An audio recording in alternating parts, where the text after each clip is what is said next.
நீதியை தேடி YouTube channel நேயர்களுக்கு திண்டிவன ராஜாவின் வணக்கம். நாம் பார்க்க இருக்கிற தலைப்பு சீனியர் சிட்டிசன் ஆக்டில் மேல்முறையீடு செய்வது எப்படி என்ற தலைப்பை பற்றி தான் நாம் பார்க்க போகிறோம். இந்த சட்டத்தில் நம்ம மனு செய்யணும்னா முதல்ல இந்த சட்டத்தில் இருக்கிற பிரிவுகளை நாம் தெரிஞ்சுக்கணும். இந்த சட்டமானது பெற்றோர் முதியோர் பராமரிப்பு மற்றும் நல்வாழ்வு சட்டம் 2007 மற்றும் விதிகள் 2009 இந்த சட்டத்தை இந்த ஆண்டுகளில் இயற்றி அமலுக்கு கொண்டு வந்திருக்காங்க. இதில் பார்த்திங்கன்னா இந்த சட்டத்தில் இந்த மனுவை பெறுகின்ற ஒவ்வொரு மாவட்டத்திலையும் செக்ஷன் 7 படி தீர்ப்பாயங்கள் அமைக்கப்பட்டுள்ளது. அந்த தீர்ப்பாயத்திற்கு ஜீவனாம்ச அதிகாரி ஆர்டிஓவாக செயல்பட்டு வராங்க.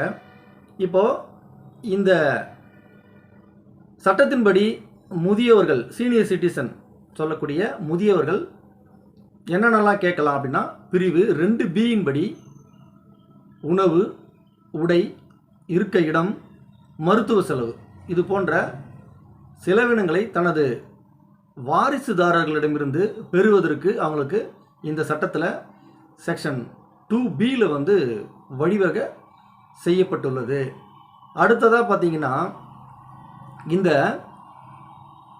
விண்ணப்பத்தை எந்த சட்டப்பிரிவின்படி நாம் வைக்கணும் அப்படின்னு பார்த்தீங்கன்னா, செக்ஷன் 5ல் நம்ம இந்த விண்ணப்பத்தை நம்ம செய்யலாம். ஆர்டிஓ கிட்ட செய்யலாம். எங்களுக்கு இந்த மாதிரி மருத்துவ செலவினங்களை வாங்கித்தாங்க, இருக்க இடம் வாங்கித்தாங்க, உணவு உடை இதெல்லாம் வாங்கித்தாங்கன்னு சொல்லிட்டு செக்ஷன் 5ல் கேட்கலாம்.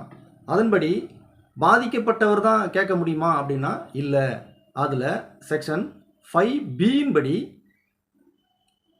தனிநபரோ அல்லது அமைப்போ நம்மளை மாதிரி இருக்கின்ற அமைப்புகள் கூட அந்த பாதிக்கப்பட்டவங்களுக்காக நாம் மனு செய்யலாம்னு சொல்லிட்டு தான் செக்ஷன் 5B வழிவகை செஞ்சுருக்காங்க. அதே மாதிரி செக்ஷன் 5 உட்பிரிவு 4 படி இந்த வழக்கை 90 நாட்களில் முடித்து ஆகணும்.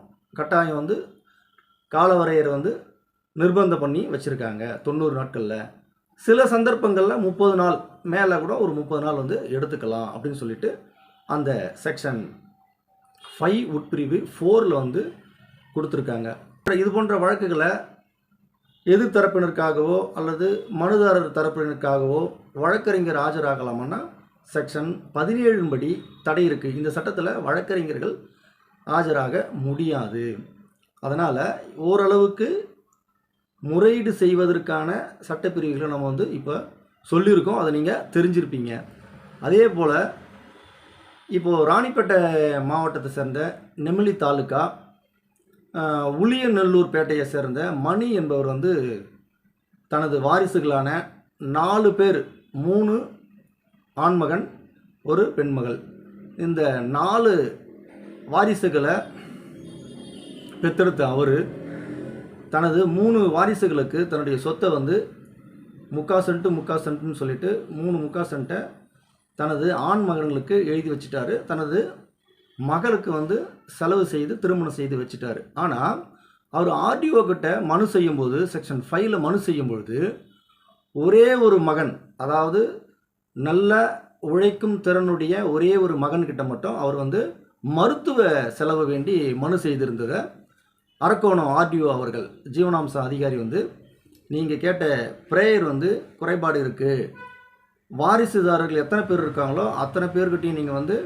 குறிப்பிட்டு கேட்டிருக்கணும்.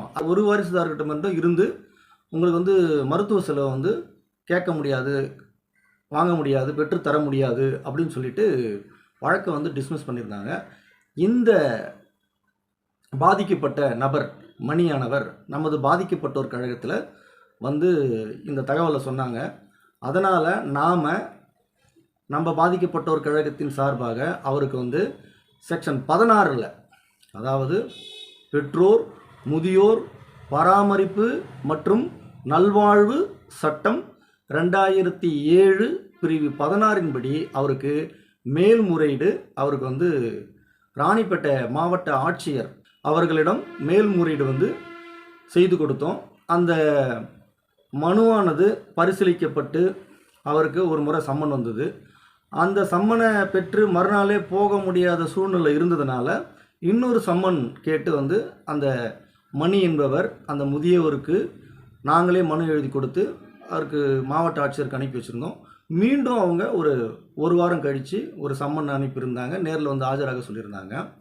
இப்போது இதில் பார்த்தீங்கன்னா இந்த மேல்முறையீடு காலவரையறை எப்படி செய்யணும் அப்படின்னு பார்த்தீங்கன்னா, இந்த தீர்ப்பாயம் ஜீவனாம்ச அதிகாரி ஆர்டிஓ என்று சொல்லப்படுகின்ற ஜீவனாம்ச அதிகாரி ஒரு உத்தரவு பகரிய 60 தினங்களுக்குள்ளே நம்ம என்ன பண்ணோம், மேல்முறையீடு செய்யணும். அதேமாரி நம்ம வழக்கம் 60 தினங்களுக்குள்ளே நம்ம வந்து மேல்முறையீடு செய்திருந்தோம். அதை எடுத்துக்கிட்ட மாவட்ட ஆட்சியர் மேல்முறையீட்டு தீர்ப்பாயம் என்ன பண்ணணும், 30 தினங்களுக்குள்ளே அந்த மேல்முறையீட்டை முடிச்சிடணும்னு சொல்லிட்டு காலவரையறை வந்து அவங்களுக்கு வந்து வழங்கப்பட்டிருக்கு.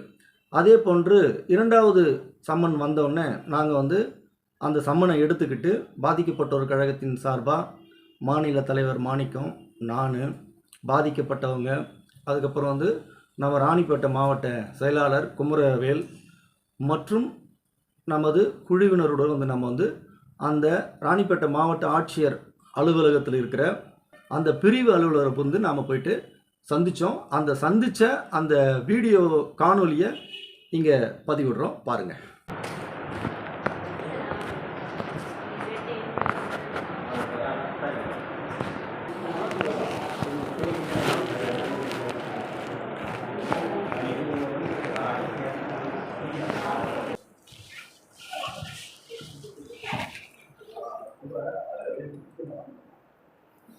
என்ன நேயர்களே, இப்போது அந்த பாதிக்கப்பட்டோர் கழகத்தினர் வந்து அந்த மணி முதியவர்களுக்காக நாம் வந்து ஆஜரான அந்த காணொலியை பார்த்தீங்க இல்லையா?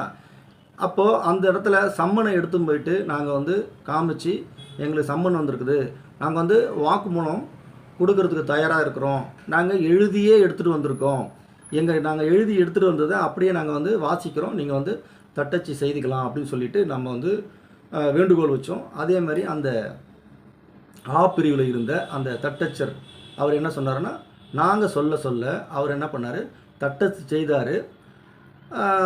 அந்த பாதிக்கப்பட்டவர் மணி கொடுக்கின்ற வாக்குமூலத்தை தட்டச்சு செய்த அந்த காணொலியை காட்டுறோம், பாருங்க நேயர்களே.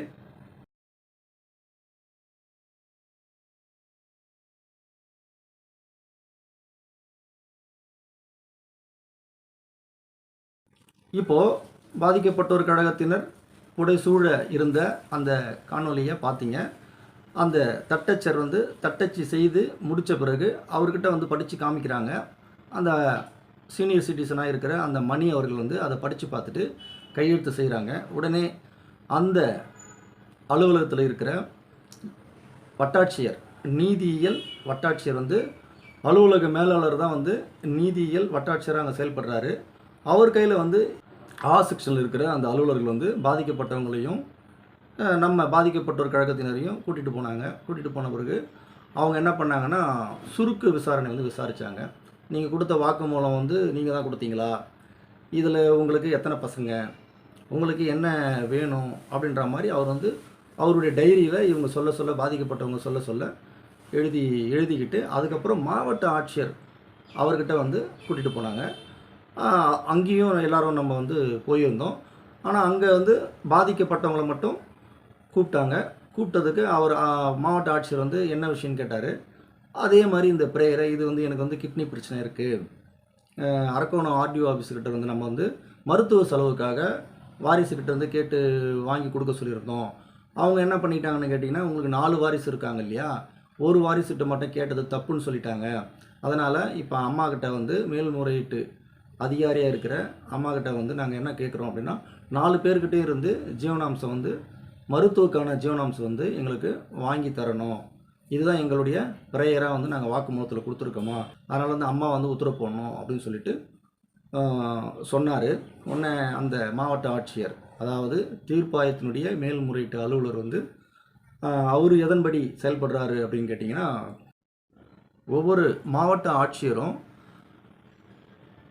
பெற்றோர் முதியோர் பராமரிப்பு மற்றும் நல்வாழ்வு விதிகள் 2009 விதி 20 படி இந்த ஜீவனாம்சனுடைய வழங்குகின்ற அதிகாரிகள் இந்த முதியோர்கள் கொடுக்கின்ற முறையீடுகளை கவனமாக பரிசீலிக்கிறாங்களான்னு சொல்லிட்டு கண்காணிக்க வேண்டிய கடமைகளும் அதிகாரங்களும் மேற்படி விதியில் தான் வந்து சொல்லப்பட்டிருக்கு.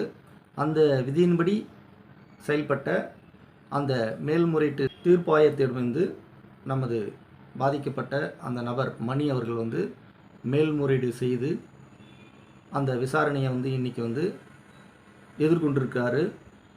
இதுபோல தான் வந்து நேயர்களே, பெற்றோர் முதியோர் நல்வாழ்வு மற்றும் பராமரிப்பு சட்டம் 2007 மற்றும் விதிகள் 2009 படி முதியோர்களுக்கான சீனியர் சிட்டிசன்களுக்கான உணவு, இருக்கும் இடம், உடை, மருத்துவ செலவினங்கள் கேட்டு மனு செய்யலாம் என்பதை இந்த காணொளியை பார்க்கின்ற நேயர்கள் தெரிந்து கொள்ள வேண்டும் என்று பதிவிடுகிறோம். நன்றி, வணக்கம்.